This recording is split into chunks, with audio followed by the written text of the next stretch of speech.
And so what you get is you sometimes get these guys, especially if they're a little bit old, they just try and teach you the same way they teach a 7-year-old. It's not a tactically good maneuver.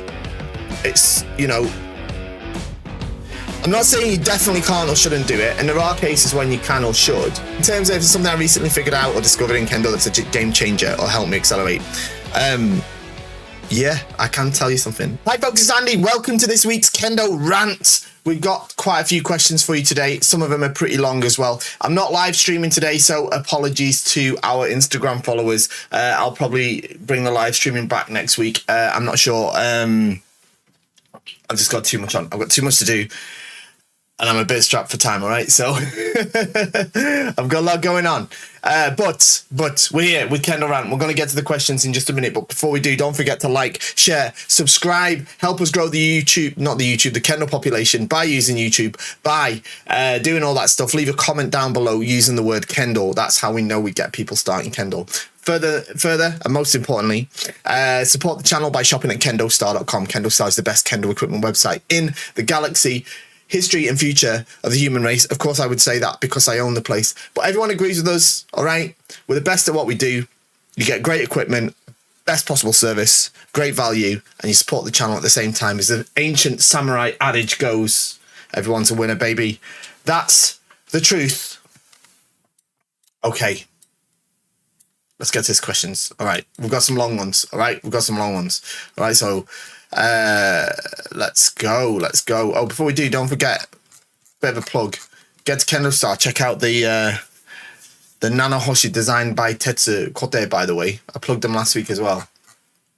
Already sold quite a few sets of them since we put them up. Not surprised. They are absolutely out of this world. Absolutely great. I've been using my own set now for like 3 or 4 weeks, and they're starting to get really, really comfortable. Take some time to get form to the exact shape of your hand. They're a proper traditional kote, but super protective and super comfortable once you get them broken in, and super custom made to order.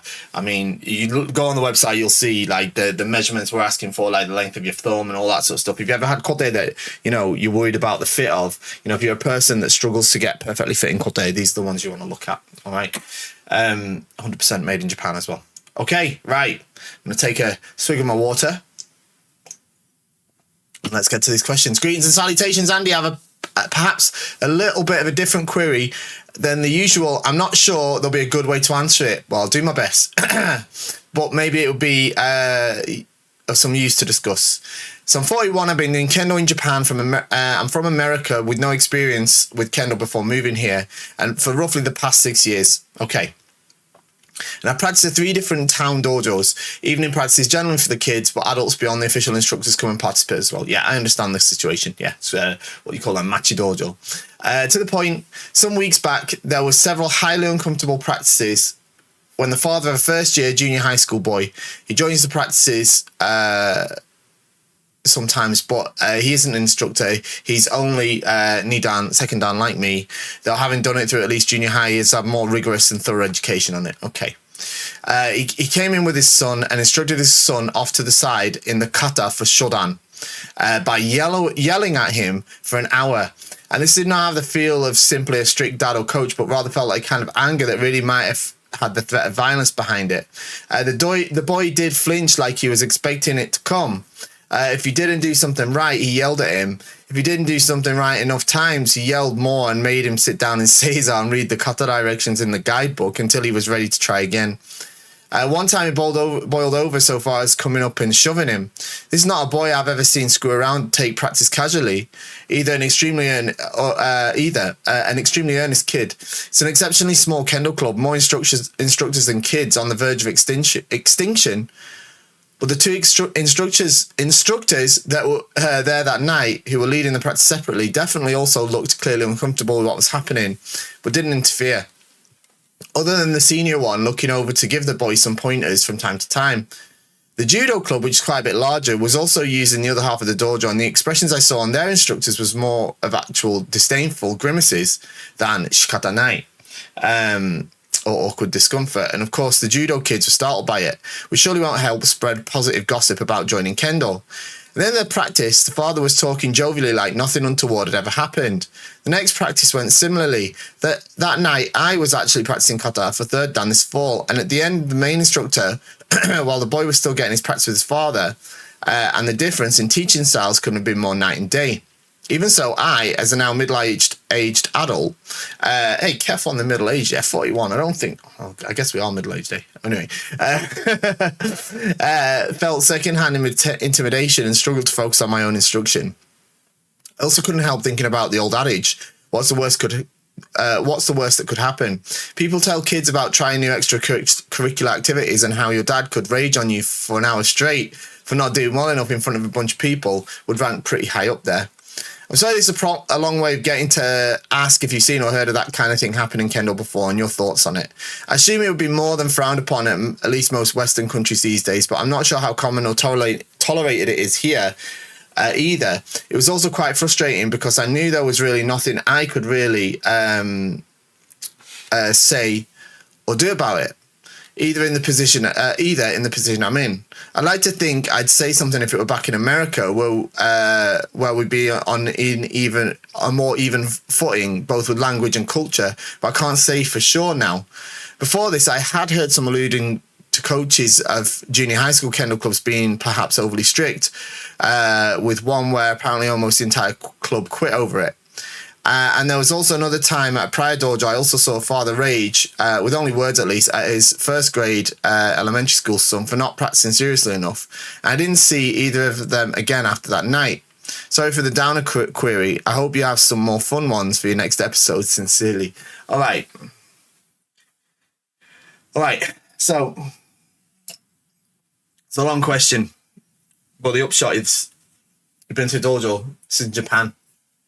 You've got some guy who's trying to teach his own kid kata. The guy himself is only nidan. So he's not like an instructor, right? But he is the kid's dad, all right? And he's taking it upon himself to teach the kid kata, right? It's super awkward.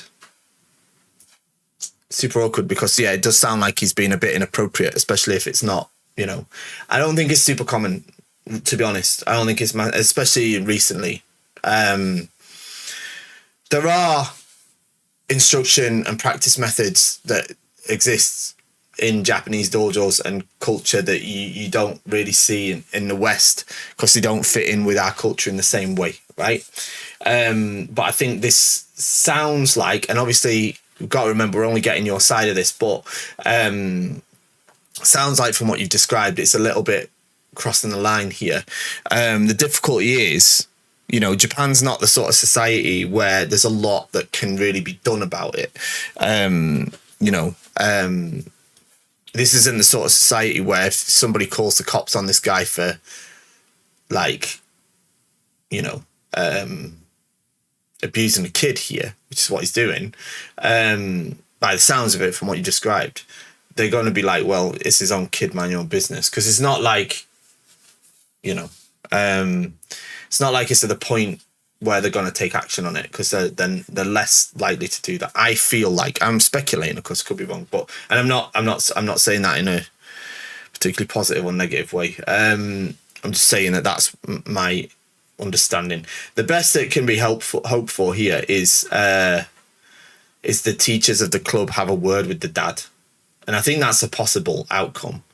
My advice to you, it'd be chat to the instructors. You obviously have a good relationship with the teachers and just see if you can catch them privately or individually, or like even if you go to like a nomikai or something like that, like a party or something, you know, like a drinking, you know, whatever, after practice, whatever. If you get a chance to speak to one of the teachers individually, or even just after practice, try it, just say, can I have a word with you?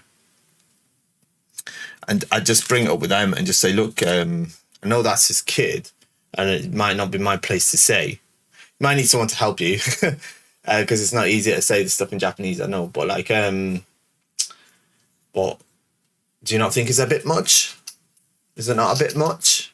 And then it's up to them really, because it's not for you to take action over it. I don't think there's good that can come of you, like, confronting the dad. I don't think good will come of that. All right. Not for the kid, not for the dad, not for you. I think instead it's more likely that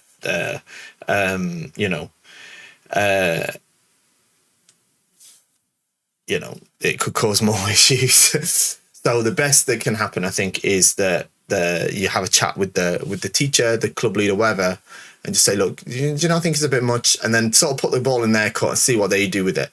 And hopefully they'll be feeling the same as you, or maybe they won't, because again, we're not seeing this. We're only going off your own description, all right? And we do have different standards, right? But yeah, I have seen I've seen similar stuff, but not so much in the dynamic that you've described. I can't imagine it from. I haven't seen it where like the dad as well is also like kind of new. Not new, but like Nidan or something, right? I've seen it where the dad is the dojo teacher, sensei, and then their own kid is in the dojo, and that kid gets a tough time.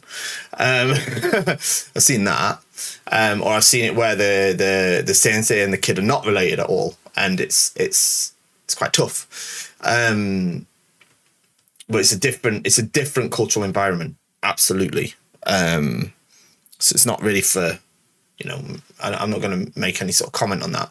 But what you're describing, I think the best thing to do for you and the best possible outcome that can come from it is if you chat with the teacher and just ask them what they think. Is it not a bit much? What do you think? And go from there. Okay. I can't give you any more advice than that, I think. All right, we've got another long one. This one's coming from Japan too. Hello, Fish Sensei. I'm reaching out for advice regarding a difficult situation I've been experiencing at my dojo here in Japan. I've been training for under 2 years and I'm first dan, and recently started noticing some concerning behaviour from a senior club member. Okay. Someone with a much more experienced age and rank, 7th dan. Okay, so it's a very different situation to what we just talked about. To be specific, over the past 4 weeks, during Karigeko, he struck my kote unnecessarily hard whilst he was in Jordan, leaving bruising. In Jigeko, he executed a ski that slipped under my door cord. Instinctively, I pulled the shinai out with my hand, which I understand is hansoku. Well, if it was a shiai, yeah. Right. It was the first time it happened to me and surprised me. He retaliated by blasting me for the remainder of the jigeko and aggressively shouted at me after class. In another jigeko, he struck my upper forearm from Jordan numerous times, again leaving bruises. So is this sensei like doing Jordan? Anyway, most recently during Kakarigeko, after I unintentionally left my skirt too low during a men nukido. Left my skirt too low after. I don't understand that, but anyway, he retaliated by hitting my upper lat, which again left bruising. To me, all of the above felt like he was doing it on purpose. I appreciate this may not read like too much, but personally it feels a bit like a fair bit. I have a feeling it'll continue. He's naturally strict and competitive person, and I've racked my brain to think what I could have done to upset him, but nothing comes to mind, especially to warrant the above. I understand Kendo is a full contact art and that sometimes things get intense, and I'm okay with that, but these situations feel intentional and excessive, especially since many of the strikes landed outside of the protection of my borgo, and his discipline shouting after class feels over the top for the situation. I also understand you're only hearing my side, and I'm trying my best to remain respectful and humble. If I'm doing something wrong or I've upset him somehow, I prefer to be told. I prefer he told me or taught me his points in a more regular fashion. However, given the dynamics of Japanese culture and my position as a junior, I'm not sure what options I have besides simply enduring it, as I imagine that if I politely brought this up to him, he wouldn't see it the way I do. Just a guess, though. I'm also unsure whether I should speak with my sensei, a different person, as it might be seen as me talking out of place or more putting him in a certain position, so I don't really want to make a deal of it in the dojo. I'm not thinking of quitting. I love Kendo, but I'd really appreciate your honest thoughts. Am I being overly sensitive? Is this something I should speak up about? And if so, how? Thank you in advance. I messaged this person outside of class once to thank him for his guidance and apologise for the handsoku I did, which he read but didn't reply to. Okay. All right. So this sounds like a, a bit of a difficult situation. It's very hard to comment on this because there's a few things in here that I don't fully understand, and there's a few things that kind of that I can imagine it being that you are potentially misinterpreting, or I'm not saying it is that, it could be, or it could be something else. It could be them just being mean. They're equally likely based off the text that I've got. Now, okay. I don't know how old you are, and that's relevant, okay? I don't know how good your Japanese is, and that's also relevant. I'm going to take a guess, and forgive me, all right? But I feel like one of the problems you're experiencing here is a language barrier, all right? I feel like that's one of the problems that is causing this, all right? And that doesn't mean it's excusable, all right?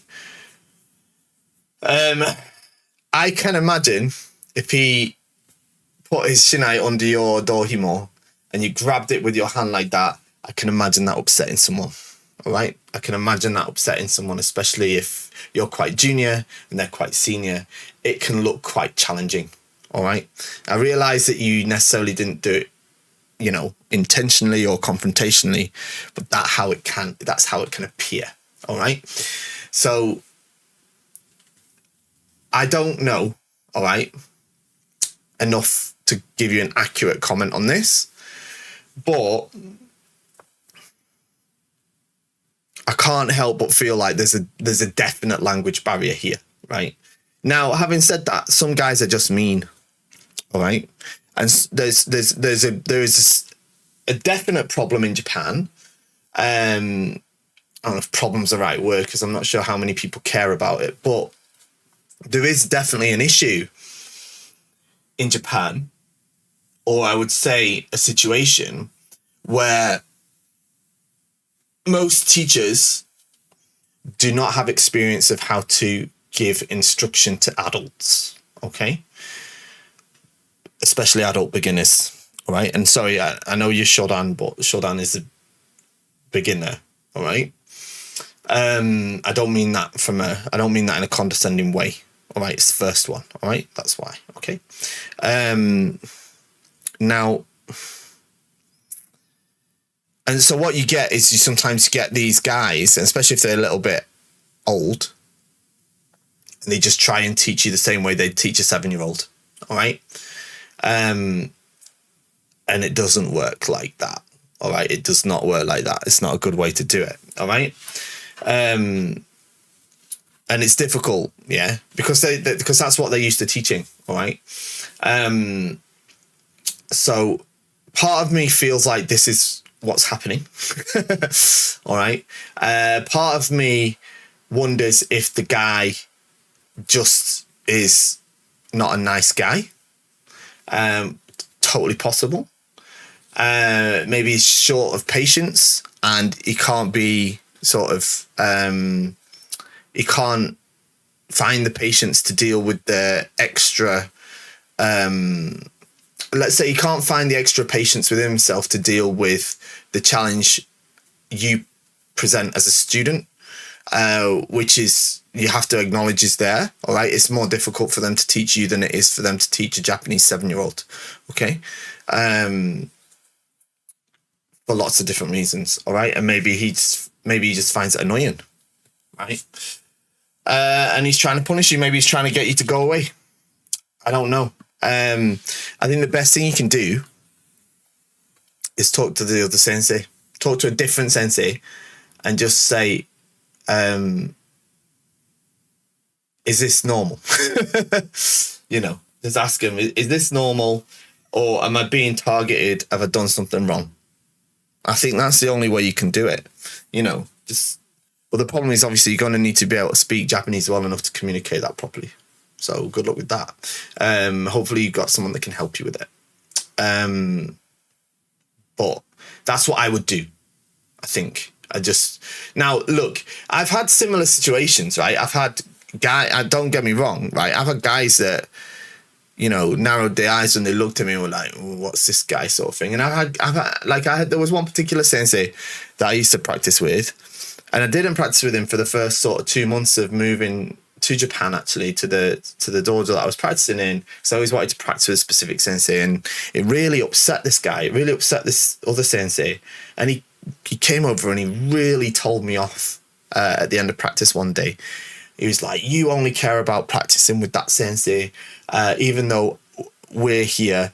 Just because I'm small, I won't lose to you, you think you're so good, but I won't lose to you. Just because I'm small, you think you're better than me. But Kendo is a Japanese tradition, and you should learn more about that. And, I didn't fully understand what he said because I didn't speak Japanese that well at the time. And then I was like, crikey, wow, I really upset him. And I was really upset, I was really worried about it. I thought I've really upset this guy. And I hadn't practiced with him up to then. And then when I did practice with him, because after that, I just went straight to practice with him. I thought about just running away from him after that. Just like, I'm just going to avoid this guy. But I didn't. I managed to convince myself to go and have a practice with him. And after that, he was dead nice to me. So I think it was just, he was just upset that he hadn't had a chance to practice with me. And, I don't mean this that sounds really arrogant to say that, but because obviously I was a new face in the dojo and I'd come from a different country and, I was a bit different. I think he wanted to practice with me and he was upset that I hadn't gone to ask him for practice and he wanted to practice with me. And that the dynamic is that's what I should have done. And he wanted to teach me that, I guess. So after that, he was totally fine with me and he was brilliant. But yeah, it was always, at the same time, it was still spiky. So I think, again, it's similar to the last question, really. I think the only thing you can do is talk to the teacher that you've got a better relationship. And just ask him, just say, what's going on with this? Am I doing this wrong? Have I upset this guy? Or have I, is it normal? Is what's happening normal? And I'm just misunderstanding. All right. I think that's the only thing you can do. All right. Okay. Right. But stop grabbing the shinai and stuff like that, obviously. Next one. Shinpan question for next week's round. I understand that if 2 out of 3 Shinpan flags go up, that's enough for Ippon in the Shiai. The Shushin calls Yame, declares the point, and then the Shiai continues and concludes. Not quite. They don't call Yame. All right. They call the point straight away. And that equals Yame in effect. Meari, then you have to stop. All right. And if you don't stop, then you have to say Yame, but bam, Meari, like that. And then we go back to the middle, Nihome, whatever, and then it goes on, right? Am I right in thinking in the case where 1 out of the 3 Shinpan does not think the point was valid, their flag remains down while the Shiaijo resets? Sometimes you see Shinpan flag go up belatedly and I'm never sure if the judge is changing their mind, being swayed by the 2 flags, or if it's just formally what happens, that all 3 flags have to show red or white. What about the case where the Shushin is the dissenting judge? I don't think I've ever seen this, but I would imagine it'd be weird if the Shushin didn't think that Ippon was scored, but then has to declare it anyway. As always, thanks for the great content and the great Shinpaning at the Masters on Saturday. No, thank you very much. Okay, so, right. 2 questions here. You've got 3 Shinpan, all right? Shushin and 1 Hokushin put the flag up for a point, all right? 3rd Hokushin doesn't think it's a point, so waves it off, all right? Then they keep their hands down, and then we reset to the Shiaijo with just 2 flags up, all right? So you just need 2, all right? That's how that works. Sometimes you're not really supposed to make you're not supposed to make your judgment too early in the Shinpan, right? So sometimes we have the tendency when an amazing point happens, pam, to put the flags up, actually before we've seen the whole thing. So what you're actually supposed to do is watch for everything, watch the waza to the end, including the zanshin, and then you can raise, all right? That's what you're supposed to do, but it's hard. Sometimes you don't always do that. So then what you get sometimes is that one Shinpan will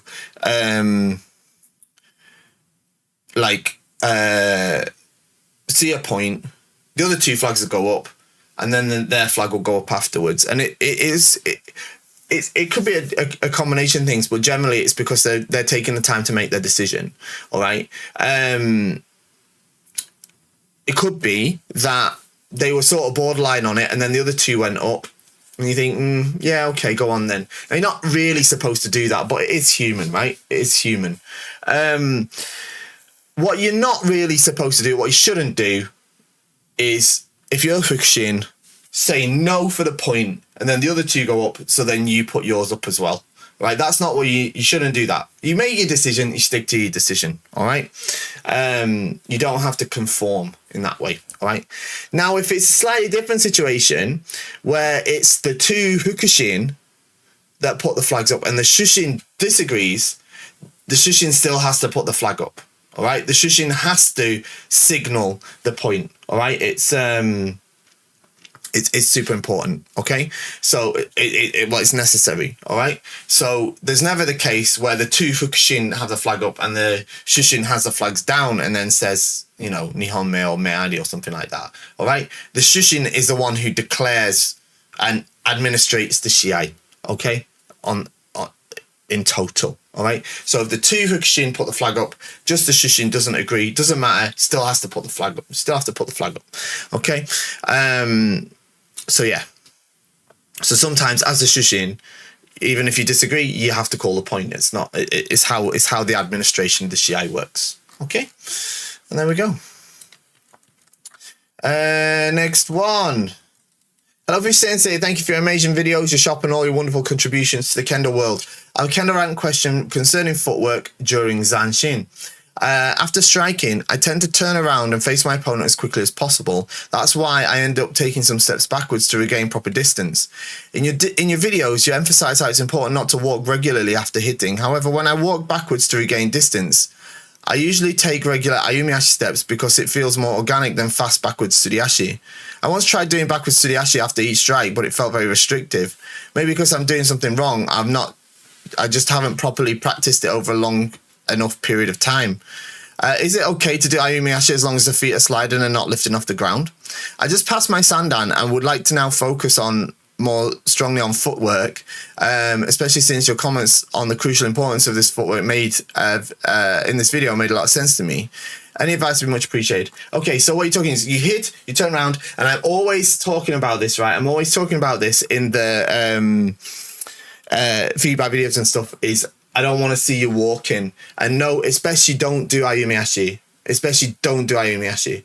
You cannot be in a position to make a strike whilst doing Ayumi Ashi for the most part.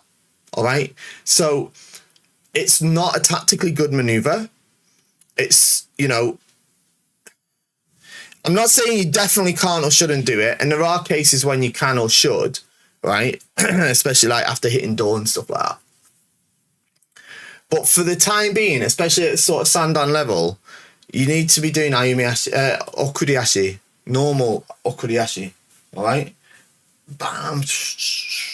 It's much more efficient, much more effective, and much more likely to put you in a position where you can make a follow-up strike or defend yourself if you have to, okay? much, much more, all right? If you're finding that difficult, it's because your Okuri Ashi is likely not smooth enough yet, all right? So you need to work on it a bit more, okay? But I definitely don't think it's a good idea to focus on, you know, of course, sometimes it's all right. But in general, for the most part, I'd rather you do this Okuri Ashi, okay? Next one. Dear Sensei, in the last Kendo Jidai magazine, one with Eigo Sensei on the front cover, I've not seen it yet, there were some articles on Yondan Godan grading. The article mentioned Kosokuna Seme. I don't know that word. Underhanded Seme. I might be pronouncing it wrong too. There seems to be a distinction between righteous Seme and underhanded sneaky Seme. As someone eligible to sit on Godan panels, what are your views on this? I've never thought about that. It's an interesting concept. That's why it's in the magazine. All right. But I'd need to read the article to understand exactly what he means by underhanded. I'm gonna just hit up the dictionary right now and see what we could find about that, so that we can talk about it properly, maybe. But I've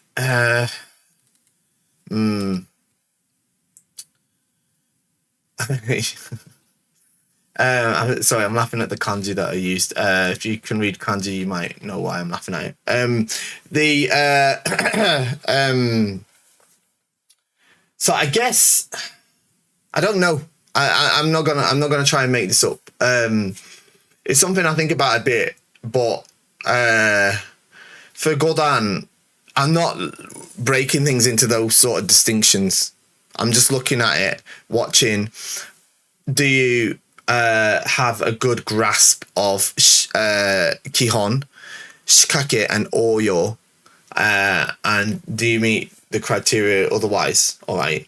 I'm not looking for this kind of kosoku na seme or what have you. I'm looking to see if you are able to affect your partner with seme, and if you are,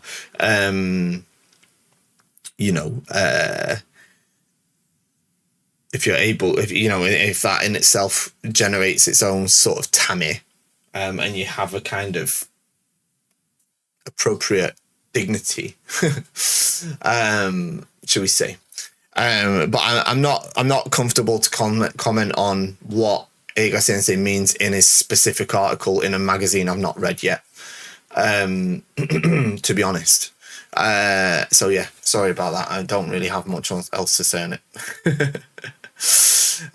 Okay, next one, because I know we're running through these. Okay. Hi Sensei, fun one for you. The Netflix executives have taken notice of the Kendo YouTube robots and have offered your own Kendo Netflix show over 4 episodes. What do you cover in each one?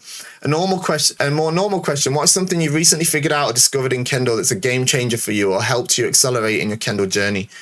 Big thanks for your content and commitment. I hope you and your family are well. Thank you very much. Yeah, we are. Okay, so Netflix come and said, let's do a show. Oh, that would be good, wouldn't it? I think what I have to do, right? I think what I have to do is it has to be something that helps us get more people into Kendo. Yeah. So it has to be something that's like comes from the Kendo point of view. Because I feel like there's a lot of videos in on YouTube and stuff of like what is Kendo, but they're often presented by non-Kendo people. And I feel like it's presented from the point of view of non-Kendo practitioners, which I understand because that's the target audience, but I feel like sometimes it misses some of the elements. And in a way, years ago, I did the video, I think it's 5 things you need to know before starting Kendo. And it was kind of a bit like that. I had a bit of an, trying to get my voice out to people that don't do Kendo yet.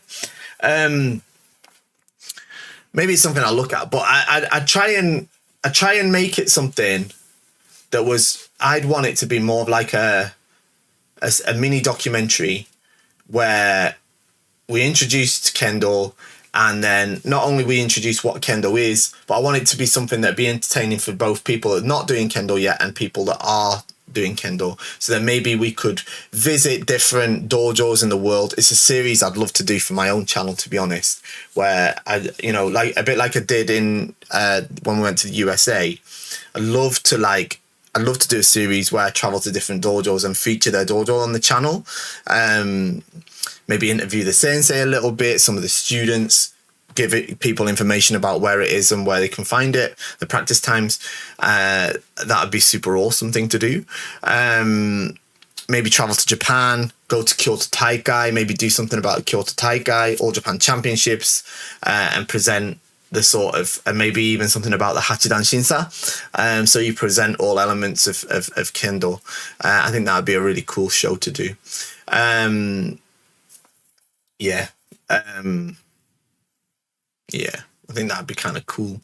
I think that'd be a more sensible choice than the more egotistical biopic of my life, which my ego tells me I want to do, but I don't think it would get as many viewers. In terms of something I recently figured out or discovered in Kendo that's a game changer or helped me accelerate. Yeah, I can tell you something. Kendo footwork should be small. I figured this out last year, and it was like it unlocked a new level of Kendo for me. All right, Kendo footwork should be small. All right, what that means is the steps you take in Kendo when you're in kamae versus an opponent, the steps you take should be small. Okay, as a general rule. Okay, so not sa, but okay. Of course, when we do subudi and stuff, we take big, large steps. But yeah, that has been a game changer. So yeah.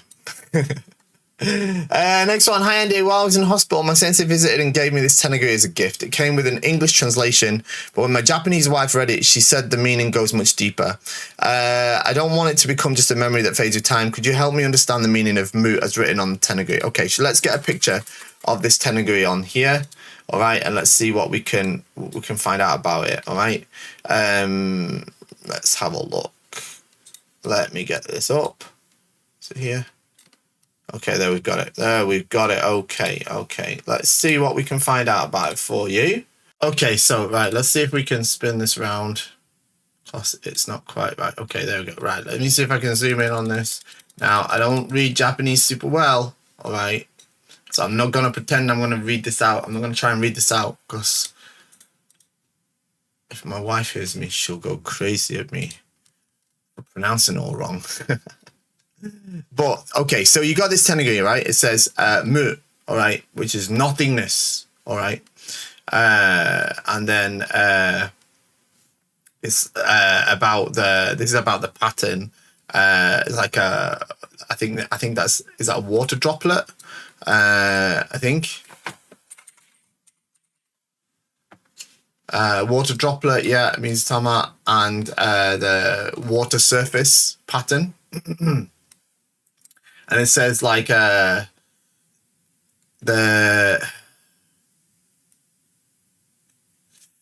when like you have the training and the battles that are like have your life on the line, then the emptiness, which is mu means emptiness, nothing or emptiness. Yeah, the empty state of mind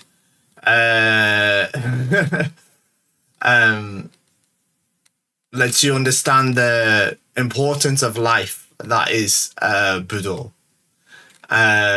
In fact, so essentially Buddha allows you to experience, I think it allows you to experience these like life and death battles or even training, and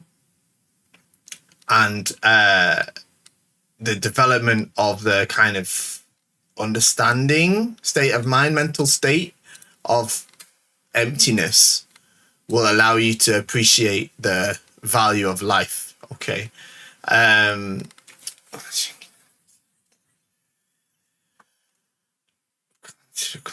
So this is like when you can harmonize or bring together your shingitai, your spirit, technique, and body, then you can properly understand or sense the state of emptiness, the mental state of emptiness, and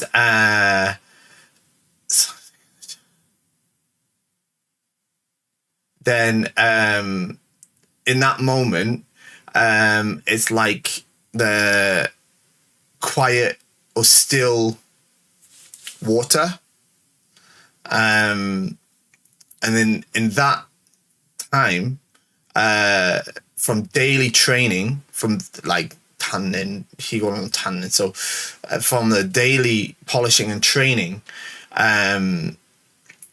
then the true waza can be developed. All right. So it's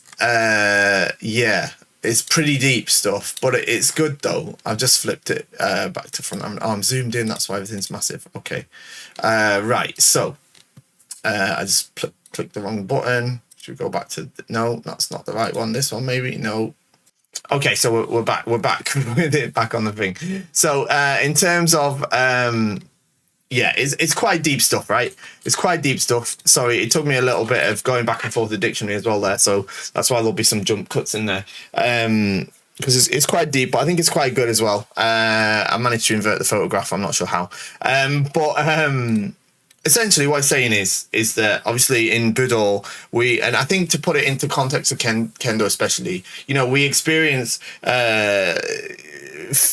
very rigorous Kendo training where we put ourselves on the line and we engage in shobu, and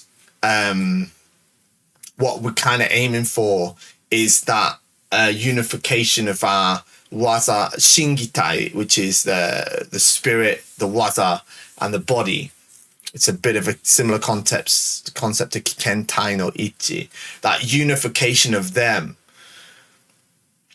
in that it's like almost like the mind is empty and working almost on autopilot, but it's not at the same time. But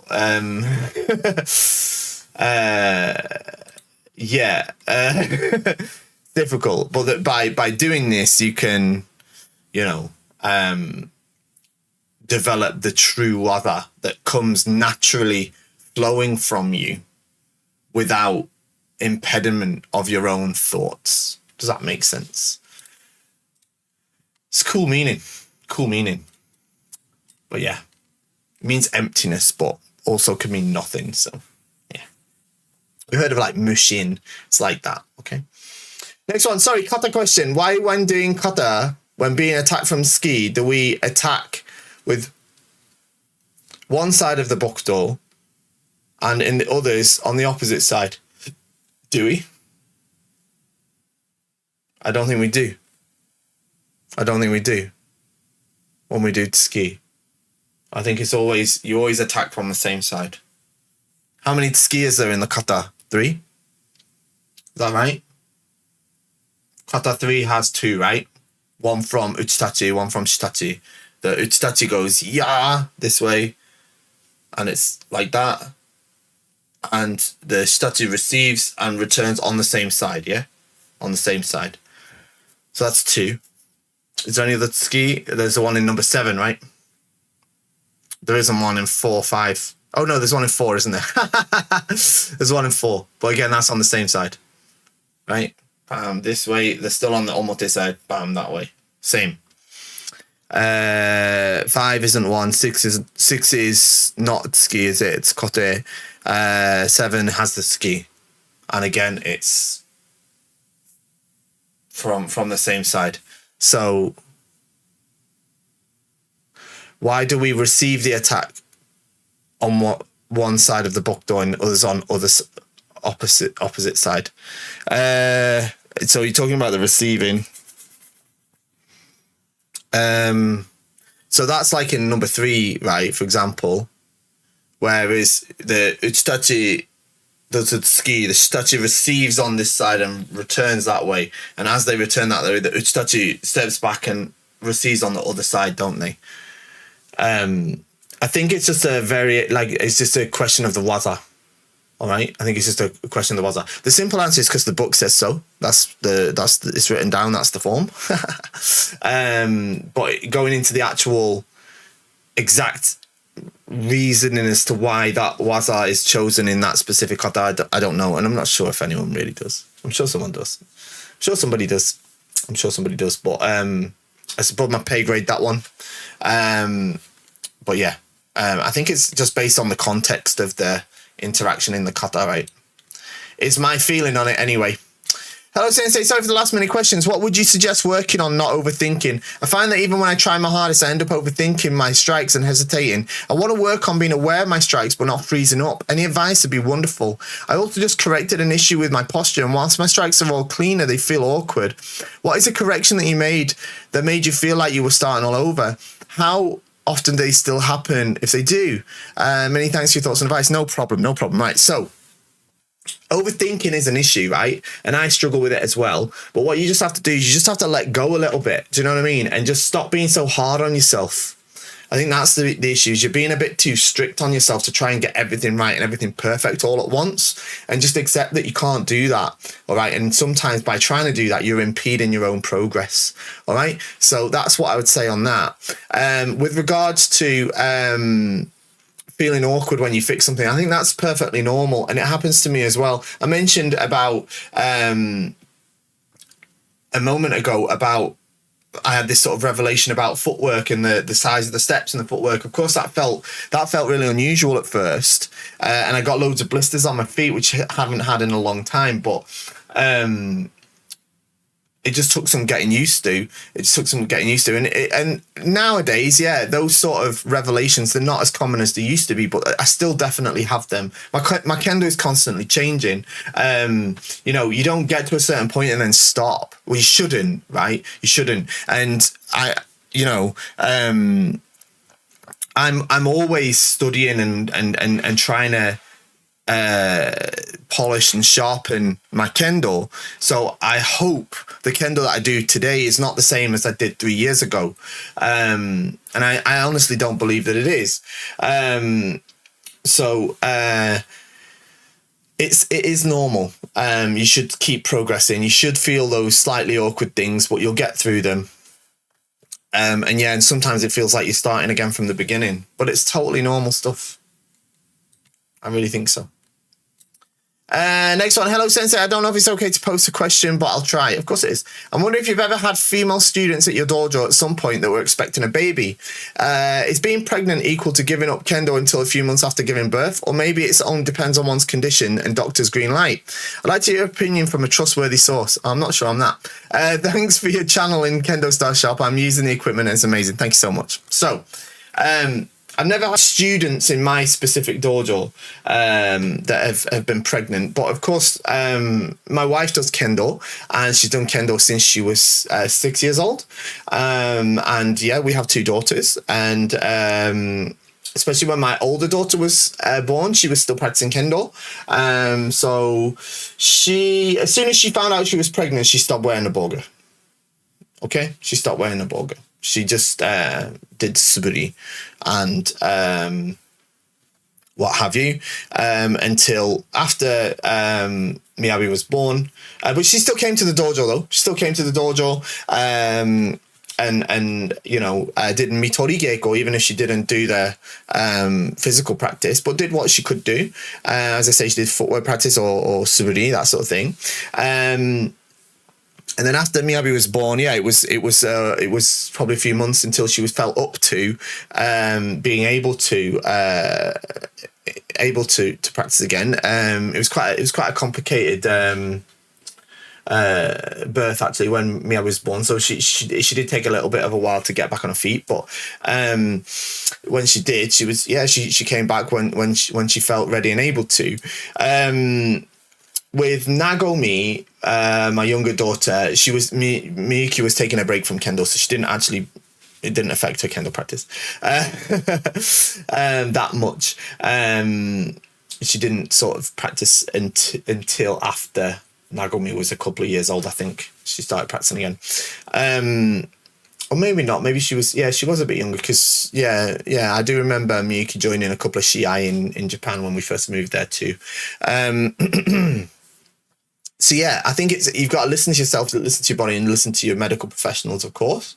But obviously, I don't think it's, you don't want to put anything at risk. That's the most important thing. Kendo will always be there. All right. So if you have to take, look, what is it? Nearly 5 years ago, 4 years ago. What are we now? 2025. 5 years ago. like the world took a 2-year break from Kendo nearly, right? So we can, if we have to take a little bit of a break for whatever reason, in this case pregnancy, or whether it is injury or whatever, then that might have to be what happens. But it's still there for you at the end, all right? You just must put the priority on your well-being and the well-being of your child. But yeah, we used to bring Miyabi to the dojo when she was in a baby chair. She used to sit and sleep whilst we were all doing Kendo, and then it was only when practice stopped and the dojo went quiet that she woke up and cried. So. Okay, last one. Maybe more of a discussion thing than a question. I've been reading and watching Blake Bennett's coaching blog and YouTube over the last few months, which I found really informative. Great. I need to catch up on that, to be honest. I've not had a chance to check it out. It'd be good to hear your views on questioning the orthodoxy of Kendo training methods. Why do we do what's always been done? His section on not teaching big cuts to start off with was a radical departure. And coaching is mostly learned through some kind of osmosis. We generally speaking lack formal coaching skills, which is a drawback. What do you think? I think it's a really interesting thing. I think that there's a bit of, Kendo gets a bit of a hard time for being too sort of, orthodox with its teaching methods, as if we do it that way because it's always been done, but we don't. There's lots of work being done on developing Kendo instruction in Japan, and improving teaching methods. Now, one thing I would say is that the people who are at the forefront of that are people who are professional teachers, people who are involved in university or particularly high school teaching. Anyone who came to our seminar 2 weeks ago in Manchester with Yuki Ogata sensei and Marisu Anaga sensei will realize that her teaching methodology is not the teaching methodology of 30 years ago. Yeah. Does that mean that we throw out kirikaishi, uchikomi, kakarigeiko, and the stuff that we don't like? No, it doesn't, because that stuff is tried, tested, and proven. Okay. So I think it's about getting the right balance. Now, there is, what you do for having Japan, of course, is teaching kids. And I mentioned this earlier in the show, where you have the teaching methodology applied to teaching little kids are trying to used, to teach full-grown adults. And that doesn't work very well, okay? So I think there's definitely room for improvement on Kendo instruction. I think that Kendo instructors have to be flexible and open-minded. As a Kendo teacher myself, it's something I've been very, very conscious of. Whatever level I've been involved in teaching or coaching at, whether that's been at my local dojo level, whether it's been at the national level, whether it's been at the international level, I've experienced all of this. But I'm definitely not somebody that's like, oh, you have to do just the orthodox way. I'm very much into sort of more up-to-date applications, but at the same time I do definitely think that there is value to be held in some traditional practice methods. My personal stance on it is how we approach those practice methods and how we ensure that our students are able to benefit from them in the most sort of effective way, and that's not just for traditional practice methods, but for newer ones as well. But I think there's a lot of innovative stuff that's being done in Japan too. I don't think the Japanese national team just do like. I think that, well, I know for a fact that their national team trainings, for example, are extremely tough and hard and rigorous. But I don't think it's just like 5 hours of uchikomi. Either, you know what I mean? They've got a very intelligent setup. Does that mean that they don't do uchikomi, kakarigeiko, kirikaishi, stuff like that? Of course they do. All right, but it's the way it's presented and the way that it's done. Okay, so that's my thoughts on that. And there we go. Long show today. Thank you for joining me. Thank you for getting all this way. Don't forget to like, share, subscribe, leave a comment using the word Kendo. Shop at KendoStar. And I'll see you next time. Bye-bye.